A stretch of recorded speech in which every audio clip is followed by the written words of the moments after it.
எப்பவுமே செல்ஃப் அப்சஸ்டா இருக்கிற நம்ம யூத் இந்த காலத்துல செல்ஃபி அப்சஸ்டா மாறி இருக்காங்கன்னே சொல்லலாம். எங்க பார்த்தாலும் செல்ஃபி, எப்ப பார்த்தாலும் செல்ஃபி, நின்னா செல்ஃபி, நடந்தா செல்ஃபின்னு இருக்கிற இந்த காலத்துல நம்ம எல்லார் குரூப்லயும் யாராவது ஒருத்தங்க இருப்பாங்க. எங்கெல்லாம் சேர்ந்து செல்ஃபி எடுக்கலாம், எவ்வளவு கிரியேட்டிவா கேமராவை வச்சு செல்ஃபி எடுக்கலாம்ன்ற மாதிரி யோசிச்சுக்கிட்டே இருப்பாங்க. இத பத்தி ரிசர்ச் பண்றப்ப தான் நான் கவனிச்சேன். அமெரிக்கால இருக்கிற ஒரு லீடிங் இங்கிலீஷ் நியூஸ் பேப்பர் ஒரு ஸ்டாட்டிஸ்டிக்ஸ் ஒண்ணு வெளியிட்டு இருந்தாங்க.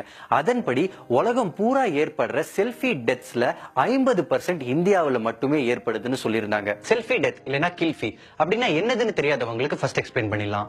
இந்த அட்வென்ச்சர் செல்ஃபிஸ்னு சொல்லுவாங்க. அதாவது ஓடுற ட்ரெயினுக்கு முன்னாடி நின்னு செல்ஃபி எடுக்கிறது, மலை உச்சியில நின்னு செல்ஃபி எடுக்கிறது, இந்த மாதிரி அட்வென்ச்சர்ஸ் எல்லாம் செஞ்சுக்கிட்டு இருக்கிறப்போ அப்படி உயிரிழப்பு ஏற்பட்டுச்சுன்னா அதை வந்து செல்ஃபி டெத்ஸ்னு கிளாசிஃபை பண்றாங்க.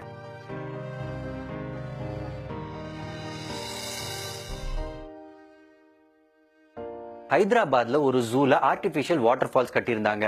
அது உச்சியில நின்னு செல்ஃபி எடுத்துக்கணும்னு ஒரு 16 வயசு பையன் ஆசைப்பட்டு அங்க போனப்போ ஸ்லிப் ஆகி கீழே விழுந்து அவர் உயிரே அங்க போச்சு.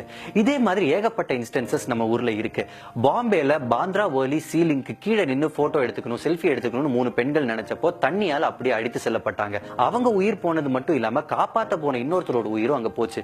அதுக்கப்புறம் மலை உச்சியில நின்னு செல்ஃபி எடுத்துக்கிறேன்னு சொல்லிட்டு நம்ம கொல்லிமலையில ஒரு நாமக்கல் இன்ஜினியரிங் ஸ்டூடெண்ட் கூட அவரோட உயிரை விட்டாரு. அதுக்கப்புறம் சென்னையில 2 சின்ன பசங்க ஓடுற ட்ரெயினுக்கு முன்னாடி நின்னு செல்ஃபி எடுத்துக்கணும்னு ஆசைப்பட்டு அவங்க உயிரை அங்க விட்டாங்க. இத பத்தி கொஞ்சம் ஸ்டடி பண்ண போறப்பதான் நமக்கு தெரிஞ்சது இது வந்து ஒரு சின்ன பிரச்சனை கிடையாது, இது ஒரு சைக்காலஜிக்கல் டிசார்டர்னு. இத நான் சொல்லுங்க, எக்ஸ்பர்ட்ஸ் சொல்றாங்க. 3 or more selfies எடுத்துட்டாக்க it's considered that you have a mental disorder. A day I'm talking about. இப்போ நீங்க அந்த பிக்சர் எடுத்து Facebookல போடுவீங்க, நிறைய லைக்ஸ் கிடைக்கும். So you have everybody's approval இல்லையா? So உங்களுக்கு இன்டர்னலா ஹாப்பியா இல்ல உங்களை பத்தி, other people உங்க பிக்சரை லைக் பண்ணிட்டு you get happiness out of other people's approval. So that is low self-esteem. High self-esteem is that you won't care about other people's approval and whether they like your picture or not இல்லையா? Facebookல நம்ம பண்ற வேலையை பார்த்து ஆஹா இவன் வீரன்டா, என்னமா risk எல்லாம் எடுக்கிறான், இவன் ஒரு ஜேம்ஸ் பாண்ட் இப்படின்லாம் சொல்லணும்னு ஆசைப்பட்டு நிறைய பேர் செஞ்ச காரியத்தோட விளைவா அவங்களோட உயிரையே இழந்தாங்க. பாம்பேல இது ஒரு ஸ்டெப்பா எடுத்து என்ன பண்ணிருக்காங்கன்னா கிட்டத்தட்ட 16 நோ செல்ஃபி ஜோன் அமைச்சிருக்காங்க. உலகத்திலே எதுல இந்தியா நம்பர் 1 இருக்கு நம்ம தேடிட்டு இருக்கிற இந்த நேரத்துல செல்ஃபி டெத் இல்லனா இந்த மாதிரி கில்ஃபி லிஸ்ட்ல தான் இந்தியா வந்து நம்பர் 1 இருக்கு.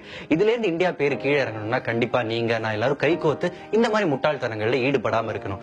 இந்த வீடியோ பார்த்து உங்களுக்கு பிடிச்சிருந்ததுன்னா இதை லைக் பண்ணுங்க, கமெண்ட் பண்ணுங்க, உங்க ஃப்ரெண்ட்ஸ்க்கு ஷேர் பண்ணுங்க. இந்த மாதிரி கில்ஃபீஸ் இனிமே நடக்காம நம்மளால தவிர்க்க முடியும். பார்த்ததுக்கு நன்றி, வணக்கம்.